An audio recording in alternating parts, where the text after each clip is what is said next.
حي على الفلاح.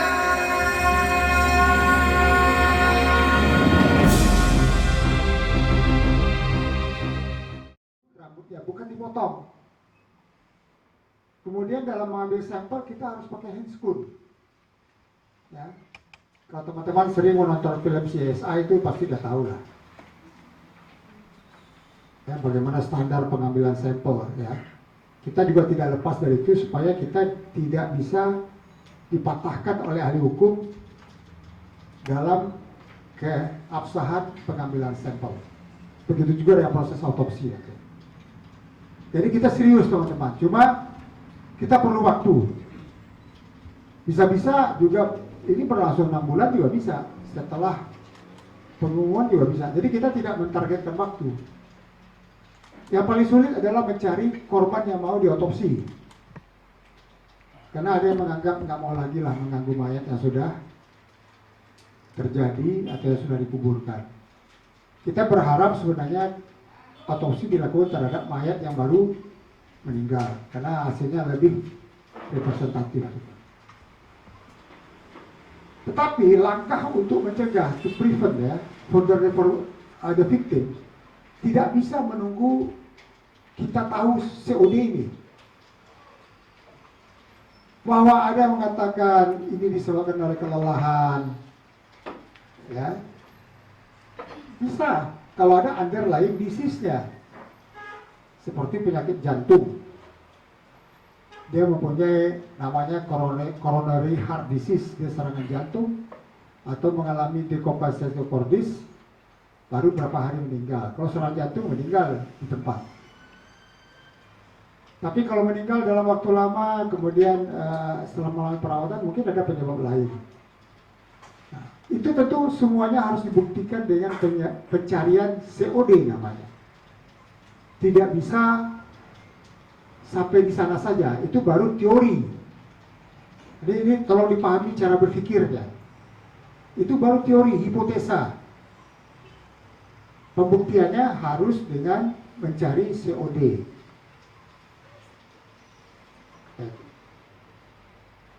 Nah, kita tidak bisa menunggu COD ini untuk mencegah korban yang berjatuhan lagi. Oleh sebab itu, kami melihat dari data yang ditampilkan oleh media, karena kami juga tidak bisa berkomunikasi dengan baik dengan KPU. Karena saya kemarin di KPU sempat marah, karena cara KPU menjawab itu seolah-olah mengabaikan nyawa manusia. Jadi untuk melihat bagaimana pengabaian oleh KPU atau pemerintah, kita bisa melihat korban berjatuhan dibandingkan dengan fungsi waktu. Jadi kita membuat diagram Cartesius ya. Di situ bisa kita lihat bagaimana korban ini bertambah dari waktu ke waktu dan tidak ada langkah konkret emergensi pencegahan korban berjatuhan ini. Ya, langkah konkret emergency. Jadi tidak ada sense of crisisnya, sense of emergency-nya nggak ada. Ini yang kami persoalkan. Jadi ada pembiaran terhadap jatuhnya nyawa manusia. Nah, ini yang akan jadi bahan bagi kita untuk kita ajukan kepada United Nations Human Rights Council. Dulu namanya United Nations Commission of Human Rights, tapi sudah diganti tahun 2006.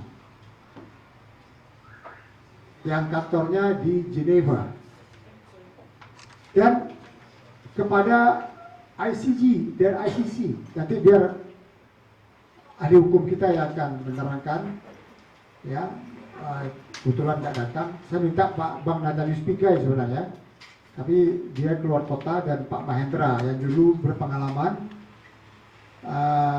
membawa kasus Mavi Marmara. Kalau teman-teman masih ingat, penyerangan oleh tentara Israel terhadap kapal Mavi Marmara yang mencoba menembus blokade Israel ke United Nations Human Rights Council di Geneva. Hasilnya apa? Jelas, Panglima Angkatan Bersenjata Israel dilarang keluar dari negara Israel, dan beberapa negara melarang Panglima Angkatan Bersenjata tersebut masuk ke negara mereka melalui jaksa-jaksa yang cukup mempunyai komitmen terhadap kejahatan kemanusiaan. Jadi hasilnya tidak main-main sebenarnya. Nah, kenapa kita melakukan ini? Yaitu tadi, terkesan tidak punya sense of crisis dan sense of emergency untuk mencegah. Jadi terjadi pembiaran terhadap jatuhnya korban manusia yang menjadi tanggung jawabnya. Nah, teman-teman yang saya hormati, teman-teman di tim mitigasi yang mencari COD masih bergerak dan terus bergerak sampai kita bisa merasa cukup untuk mendapat hasil yang signifikan. Kalau hasilnya memang ada sesuatu, ya itu akan melengkapi tuntutan kita nanti ke UNHRC dan ICC dan ICG. Itu yang bisa kita sampaikan kepada teman-teman, ya, bahwa langkah untuk mencegah korban yang berjatuhan lebih lanjut harus dalam situasi suasana batin dan suasana kerja yang emergensi. Tidak boleh merasa, wah ini kami harus menghitung suara pilpres dulu. Kalau perlu diberhentikan dulu penghitungan suara. Ya, diberhentikan dulu. Fokus kepada penanganan pencegahan ini. Dan semua pembiayaan dikerahkan untuk melakukan hal tersebut. Itulah teman-teman yang bisa saya sampaikan. Kemudian saya akan menampilkan beberapa slide, ya. Silakan, Lili.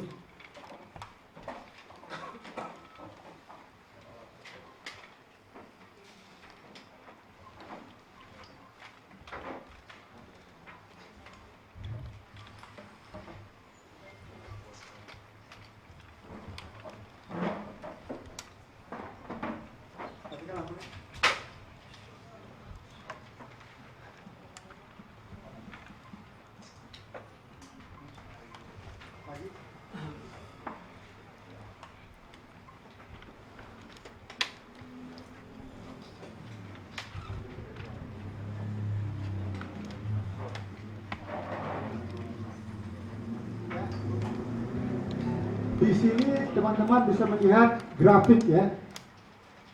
Sumbernya adalah berita media. Jadi sekunder sources, ya. Secondary sources, tidak primary sources. Ini soal korban yang jatuh sakit. Nah, ini potensial untuk mati. Ya, potensial untuk mati. Tewas lagi. Kemudian kita lihat korbannya tewas. Saya nyebutnya kata-kata tewas karena memang mencurigakan gitu. Curiga boleh, tapi harus tetap ada pembuktian, ya. Terus, itu dia. Dari grafik ini bisa terlihat kemiringan grafik yang menandakan itu adalah kecenderungan.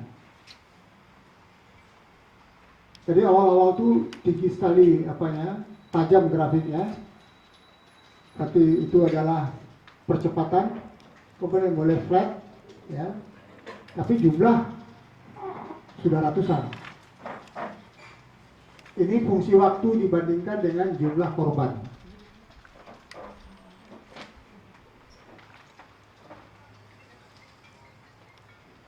Lanjut. Ini sumbernya, ya. Lanjut. Nah, ini TV1 salah satu itunya. Boleh terus lagi. Enggak, yang 605 mana?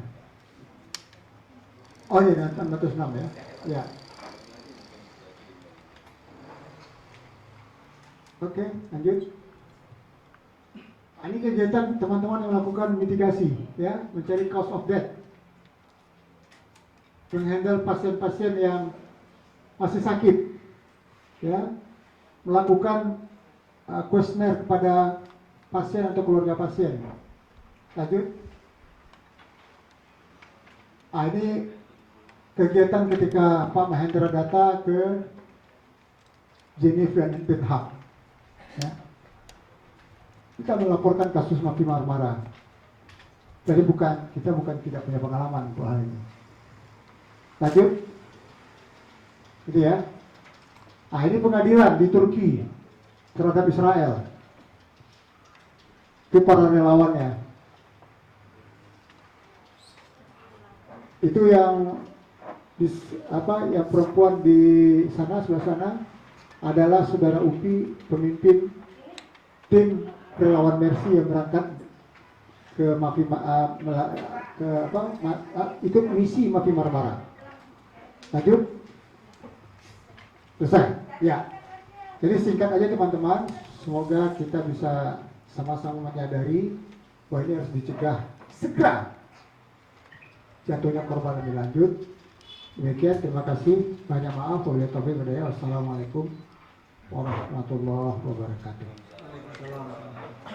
Terima kasih. Jadi hingga saat ini tim mitigasi masih bekerja. Ada dua fokus yang saat ini tim mitigasi sedang upayakan. Yang pertama adalah mencari informasi dari korban-korban sakit. Korban-korban sakit, baik dari informasi dari media sosial maupun kalau ada nomor telepon keluarga yang bisa dikontak akan kami kontak untuk kemudian meminta izin kepada korban dan keluarga. Apabila kemudian korban dan keluarga setuju, maka akan kami dampingi untuk pemeriksaan lanjut. Makanya adalah laboratorium. Jadi untuk pengambilan sampel dan sebagainya. Dan untuk pengambilan sampel ini ada yang hasilnya bisa cepat, ada yang hasilnya bisa lama, lebih dari 10 hari. Kemudian sampai saat ini korban-korban yang meninggal, pihak keluarga belum ada yang mengajukan permohonan otopsi kepada tim mitigasi.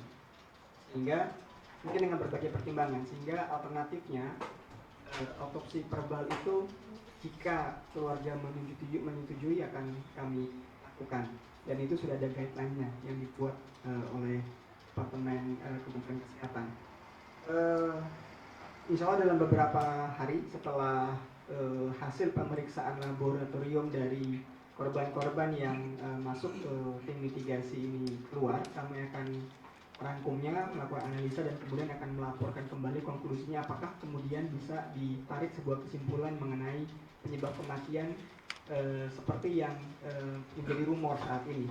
Jadi sekali lagi kami tidak berusaha untuk tidak sampai kepada kesimpulan apakah memang korban meninggal karena faktor A, B, C. Jadi apakah kelelahan murni, apakah kelelahan dengan underlying disease tadi yang disampaikan oleh Dr. Jose, atau ada hal lainnya. Hal lainnya ini yang kemudian mungkin lebih menarik bagi masyarakat dan media, tapi sampai saat ini memang kami belum memiliki bukti yang pun bahwa itu memang ada. Baik, untuk sementara itu Dr. Habib mau menambahkan, mungkin menceritakan mengenai proses. Ya, apapun proses atau penyebab apakah dikatakan kelelahan atau tidak kelelahan, salah satu yang kita tekankan sini adalah bagaimana respons kita ketika menghadapi kondisi seperti ini. Tadi sudah diterangkan Dr. Jose bahwa dalam kacamata kami angka kematian yang tinggi akibat dalam satu periode tertentu yang berhubungan dengan satu aktivitas ini dikelompokkan dalam kondisi yang namanya non natural disaster, tapi tetap namanya bencana gitu. Bencana itu ada disaster preparedness, kesiapsiagaan bencana, ada mitigasi bencana, ada respons ketika bencana, ada rehabilitasi pasca bencana. Jadi proses ini yang belum nampak ya dari pihak penyelenggara. Apapun apakah ini related to activity atau non related to activity, tetap harus ada respon dan tanggung jawab terkait pembiayaan juga harus full untuk para petugas. Saya kira demikian. Nah, apa bukti pembiaran? Pertama, korban yang meningkat jumlahnya. Kemudian yang kedua, tidak ada asuransi. Ketiga, proses rekrutmen yang tidak proper, ya. Surat kesehatan, keterangan kesehatan dari puskesmas, kita tahu di puskesmas kemungkinan besar tidak dilakukan pemeriksaan EKG, ya, rekam jantung. Kemudian yang keempat, tidak jelas pembiayaannya. Sebagian besar keluarga yang menanggung. Harusnya ini menjadi tanggung jawab KPU dan pemerintah. Duit harus segera turun. Saya sampai di KPU kemarin ngomong begini. Kalau ada pasien yang perlu perawatan intensif dari daerah, Mercy deh yang tanggung biaya pesawatnya. Tapi perawatan di ICU-nya KPU yang tanggung. Jadi saya mencoba meyakinkan KPU bahwa Anda harus care terhadap masalah ini. Demikian teman-teman. Baik, kemudian akan kami buka sesi tanya jawab pada teman-teman media. Mungkin sebagai awalan 3 penanya dulu. 2-3 dari media. Silakan Mas. Tuan Mas. Tadi sedikit Iwan. Dr. Jose tadi sempat menjelaskan tewas mencurigakan. Memang hasilnya belum didapatkan sejauh ini. Tapi gejala-gejala mencurigakan itu seperti apa sih? Ya, tidak ada bencana, tidak ada wabah penyakit. Manusia meninggal dalam periode yang cukup singkat, ya, dalam jumlah banyak. Tapi kita tidak boleh mengambil kesimpulan yang gerasa gerusu. Bahwa teori boleh saja, itu kita jadikan hipotesa atau premis. Tetap pembuktiannya adalah COD.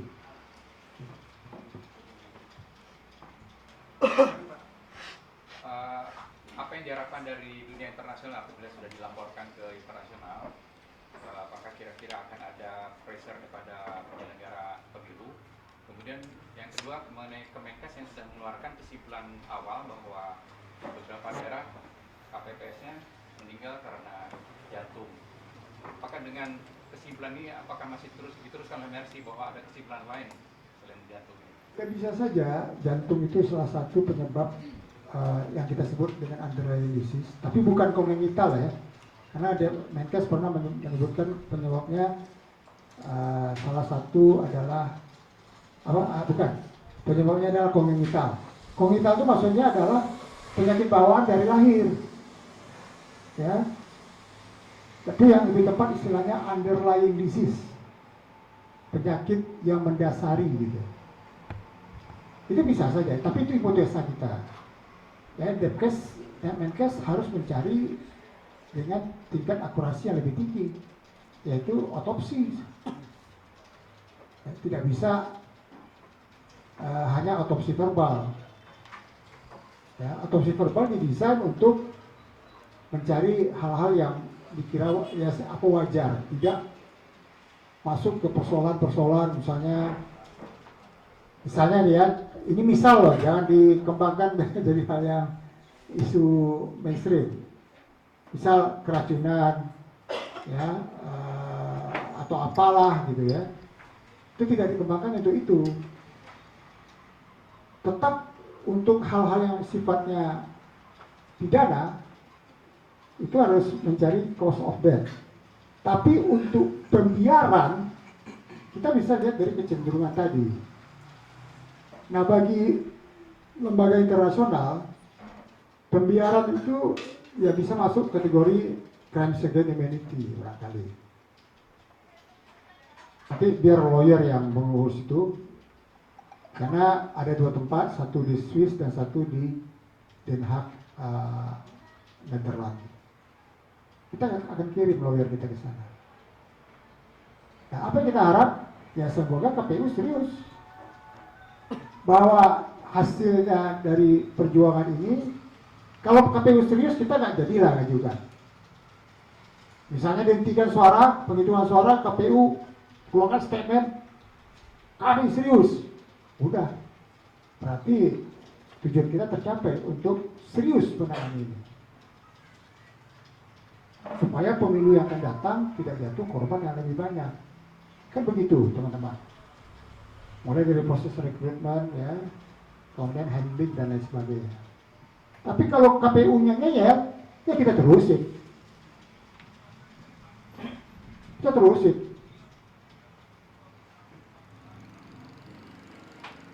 Kita tidak takut lah soal beginian. Ya, nyawa manusia loh. Urusan mafi marwaraya kita urus, masa ini urusan bangsa sendiri nggak diurus. Walaupun kerja militer politik ini tidak boleh melihat latar belakang bangsa, suku, agama, etnis, basic politik dan sebagainya. Jadi bebas background. Gitu. Ini yang perlu disampaikan. Kalau kita punya pilihan politik 02, 01 ya itu hak kita sebagai warga negara. Tapi kerja profesional tidak bisa bawa 02, 01. Nah itu juga menyangkut profesi wartawan seharusnya. Karena Pak wartawan juga punya kode etik jurnalistik. Terima kasih teman-teman. Satu lagi di belakang. Silakan teriak. Rizky Pak dari Republika. Ini pertama ini yang ke dunia internasional udah diajuin belum atau masih dalam proses? Belum. Kita masih dalam proses. Kalau KPU respon dengan sikap yang bagus misalnya, hentikan penghitungan suara, fokus untuk mencegah korban yang berjatuhan, nah kita stop. Mekanismenya nanti gimana Pak Anda ini dimajukan? Ada ini jadi ya kita bawa data-data ini ke Geneva dan ke Den Haag. Di Den Haag tuh ada ICG dan ICC. Mana yang nanti akan kita gunakan atau dua-dua yang kita gunakan tergantung lawyer kita lah. Dan dialog kita nanti dengan petugas ICC dan ICG. Tapi ke UNHRC masuk. Ada lagi? Ya kita lihatlah 1-2 hari ini. Kemarin saya datang ke KPU itu hari Minggu. Ya kan, ini kan teman-teman nanti nyebarin berita. Respon ke KPU. Kalau nggak respon ya kita terusin lah. Ya. Jika jadi memang benar diajukan ke Den Haag itu tuntutannya apa sih Pak terhadap KPU? Pengabaian? Yang diinginkan jika memang jadi? Oh iya, itu kan ada mekanismenya. Contohnya, yang terjadi adalah itu tadi Panglima Angkatan Bersenjata Israel dilarang keluar dari Israel.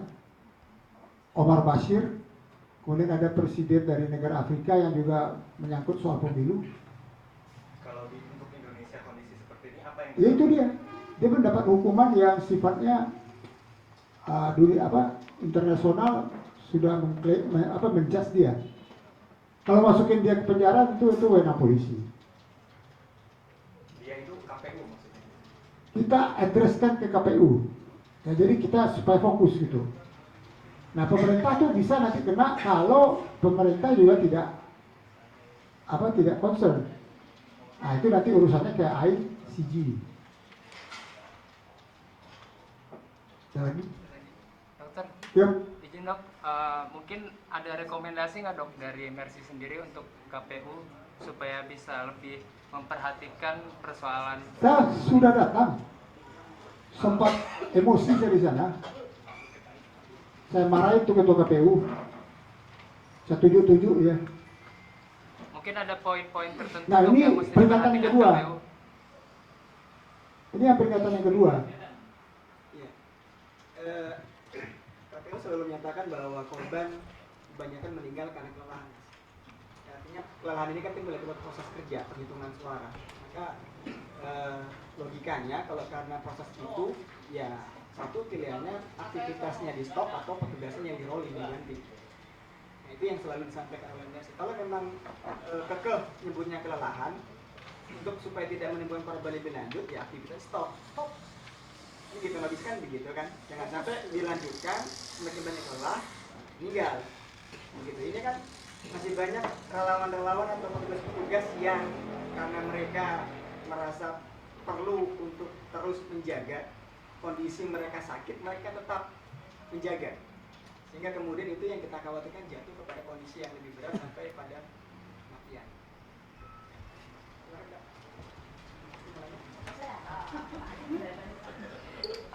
Untuk yang cost of death-nya itu berapa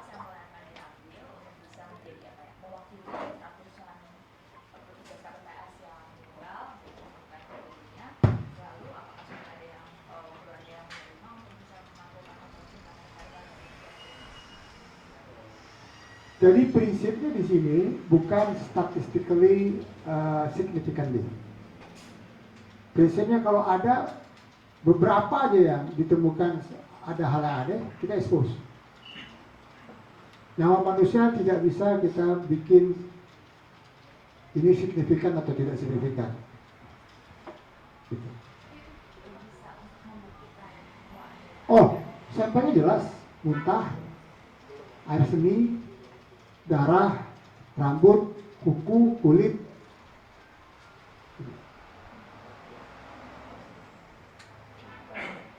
Dan prosesnya kita jaga betul supaya kita tidak bisa dipatahkan oleh ahli hukum.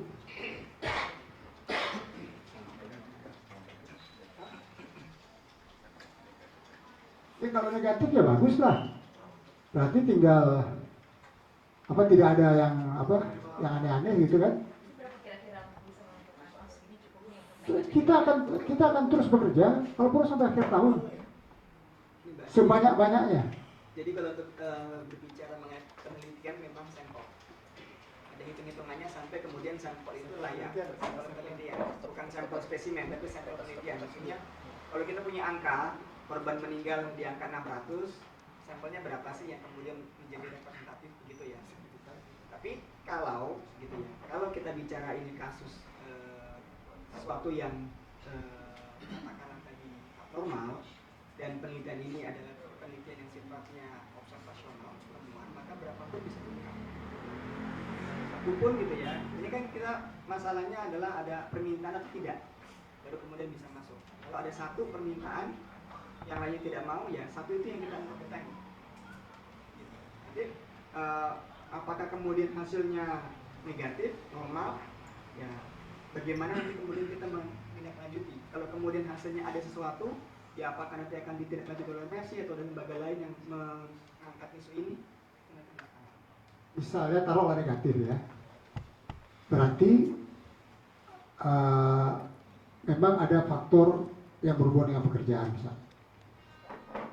Berarti proses rekrutmennya nanti waktu tahun 2024 ya harus diperbaiki.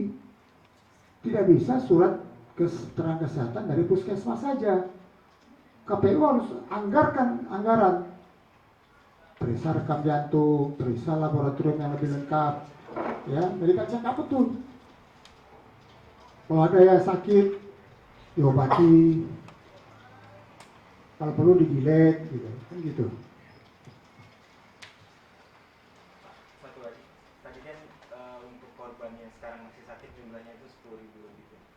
Kalau dari Mercy itu sendiri ada saran nggak untuk supaya pencegahan ya, agar yang korban sakit ini tidak kembali menjadi korban juga kepada pemerintah? Kan sekarang yang menangani soal ini Kemenkes. Seharusnya ini menjadi tanggung jawab negara. Itu tadi, ada nggak perasaan sense of crisis itu, sense of emergency? Kalau itu ada, ya Kemenkes, Depcu, KPU, Bawaslu segera bertindak, hentikan penghitungan suara, fokus masalah ini. 10.000 itu ya potensial sekali gitu. Itu kan terlihat dari flat ya, di waktu yang saat sekarang ini. Tapi bisa aja nanti grafiknya tajam lagi. Kalau mau lebih lanjut ya kita bisa periksa tangensialnya namanya, gradiennya. Oke. Tidak ada lagi? Ada Pak. Yuk, Mercy apakah sudah melakukan otopsi kepada mayat atau langkah-langkah akan dilakukan ke depan?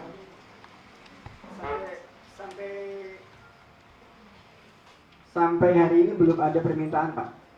Jadi ketika kami mendapat informasi ada korban, ada terutama petugas KPPS yang meninggal dan nomor kontaknya bisa dihubungi dengan jelas, kan kami kontak untuk memintakan izin. Tapi sampai saat ini belum ada yang meminta, baik aktif maupun yang kami mintakan mendapatkan izin. Dan satu lagi, kami juga bangun jaringan dengan kumpulan masyarakat lain untuk mau membujuk supaya diotopsi. Jadi kita juga kerjanya sifatnya networking, nggak bisa kita semua yang handling gitu. Nah, lembaga pemasyarakatan lembaga ini juga cukup luas jaringannya, ya. Karena untuk mau diotopsi itu perlu ada ustadz, ada pendeta, ya, ada psikolog barangkali, tapi terutama tokoh agama gitu, meyakinkan keluarga bahwa ini perlu untuk kebaikan.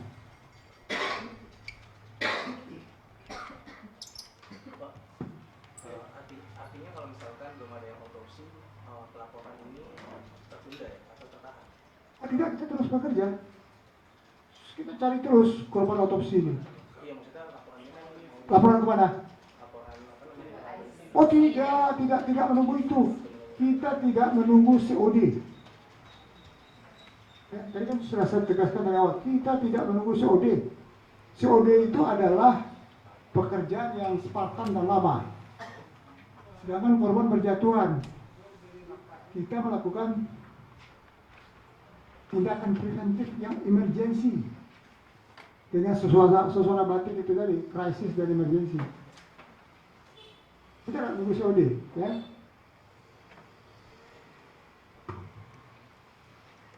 Sudah ya? Tidak ada lagi? Oke. Baik. Terima kasih atas waktunya sekali lagi. Kami mohonkan bantuan dari rekan-rekan semuanya untuk bisa menyebarluaskan informasi ini. Demikian kami tutup proses pada kesempatan siang ini. Sekali lagi terima kasih. Assalamualaikum warahmatullahi wabarakatuh. Selamat siang.